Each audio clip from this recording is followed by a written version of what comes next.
Hi everyone. A question came up recently. Someone was asking, how do you cut and paste data within a table? Because for him it wasn't working.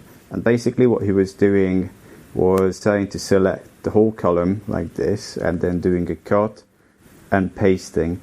And that didn't work because, as it says here, your selection includes cells that are actually outside the table, which is all this, even if it's just blank, but it's still there.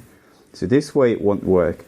What you have to do is you select all your cells for a column within the table, like this. Then you can do Ctrl+X for cut, and you can either do just Ctrl+V, and that works, but that leaves you a blank here.